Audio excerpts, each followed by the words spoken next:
আমাদের গ্রামের উত্তর দিকে যে নদীটা আছে তাকে সবাই বলে মরা গাং। বর্ষাকাল ছাড়া সেখানে জল খুব একটা থাকে না, থাকে শুধু এক কোমর কাদা আর পচা শ্যাওলা। আমি তখন ফিরছিলাম মামা বাড়ি থেকে। শেষ বাসটা মিস করায় আমাকে ওই মরা গাঙের ঘাট দিয়েই শর্টকাট নিতে হলো।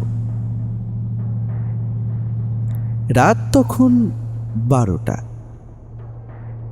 নদীর পাড়ে দাঁড়াতেই মনে হলো জগৎটা যেন এক সাদা কাফনে মুড়ে গেছে। ঘন কুয়াশা, হাত বাড়ালে নিজের আঙুলগুলো দেখা যায় না। চারিদিকটা এত নিস্তব্ধ যে আমার নিজের নিঃশ্বাসের শব্দ কানে বাজছিল।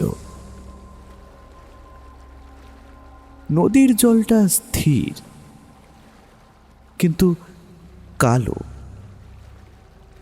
হঠাৎ নাকে এলো এক তীব্র গন্ধ। পচা মাছ আর ভিজে মাটির এক অদ্ভুত উৎকট গন্ধ।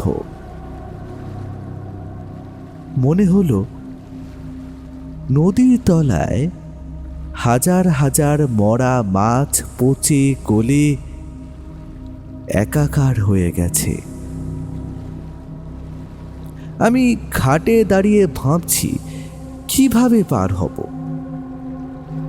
ঠিক তখনই কুয়াশা চিরে একটা শব্দ ভেসে এলো। কেউ একজন বৈঠা বেয়ে ঘাটের দিকে আসছে, কিন্তু শব্দটা এত ধীর আর ভারী যে মনে হচ্ছে বৈঠাটা জলের উপরে নয়, কোনো ঘন আলকাতরার উপরে চালানো হচ্ছে। কুয়াশার ভেতর থেকে এক জরাজীর্ণ ডিঙি নৌকা ভেসে উঠল। নৌকোর কাঠগুলো পচে কালো হয়ে গেছে।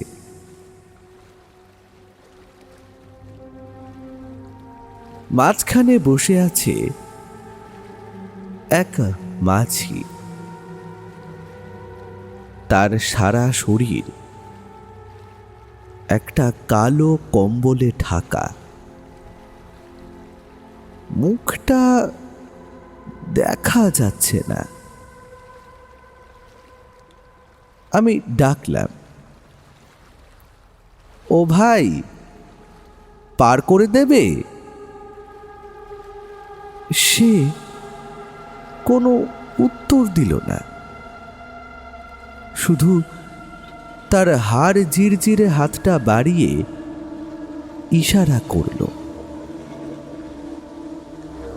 আমি নৌকোয় পা রাখতেই নৌকোটা একটা আর্তনাদ করে উঠল। মনে হলো নৌকোটা কাঠ দিয়ে নয়, মানুষের হাড় দিয়ে তৈরি। আমি বসলাম। মাঝি বৈঠা বাইতে শুরু করলো। কিন্তু অদ্ভুত ব্যাপার, সে যখন বৈঠাটা জলে ফেলছে কোনো ঢেউ উঠছে না। জলটা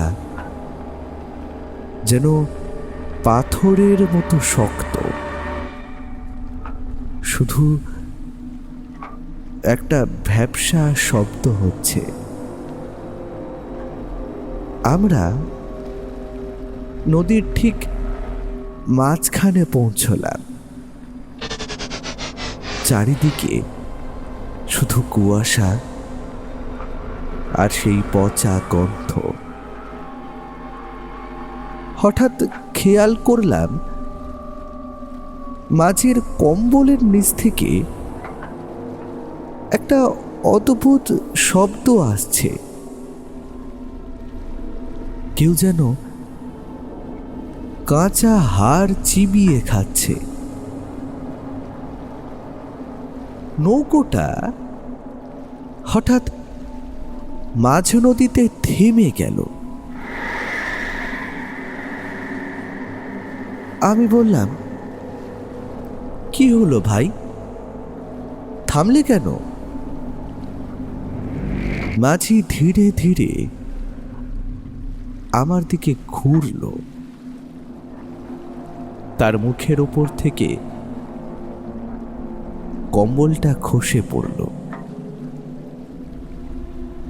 আমি দেখলাম সেখানে কোনো মুখ নেই, আছে শুধু একটা মাংসবিহীন খুলি। আর সেই খুলির চোখের গর্ত দিয়ে বেরিয়ে আসছে দুটো কালো রঙের কই মাছ। মাছগুলো খাবি খাচ্ছে, আর একটা পট পট শব্দ করছে। সে তার হাড়ের হাত দিয়ে ইশারা করল জলের দিকে। আমি তাকালাম, দেখলাম নদীর কালো জলটা হঠাৎ করে ফুটতে শুরু করেছে। জলের নিচ থেকে ভেসে উঠল শত শত ফ্যাকাশে সাদা হাত। সেই হাতগুলো পচা, গলে যাওয়া। তারা নৌকোর গায়ে আঁচড় কাটতে শুরু করল। মনে হলো তারা আমাকে জলের নিচে টেনে নিতে চাইছে। মাঝি এবার কথা বলল। তার গলার আওয়াজটা মনে হলো জলের তলা থেকে বুদবুদ হয়ে উঠে আসছে। আমার খিদে পেয়েছে বাবু, তোর মাংসটা বড় নরম। আমি আর অপেক্ষা না করে নৌকো থেকে জলে ঝাঁপ দিলাম। ভাবলাম সাঁতরে পার হব, কিন্তু জলটা জল ছিল না। ওটা ছিল এক কোমর পচা কাদা। আমি যতই হাত পা ছুঁড়ছি ততই সেই কাদা আমাকে নিচের দিকে টানছে। আমার পায়ের গোড়ালিটা কেউ একজন শক্ত করে চেপে ধরল।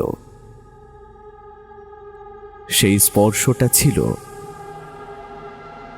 বরফের মতো ঠান্ডা আর পিচ্ছিল।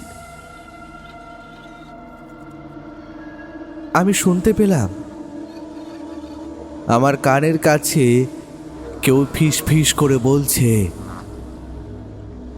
যাস না, থেকে যা, আমাদের সাথে মাটির নিচে ঘর করবি, চল।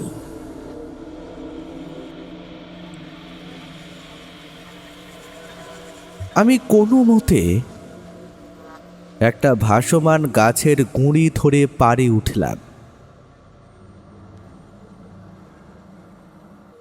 আমার সারা শরীর তখন কালো সাদা আর জোঁকে ভর্তি।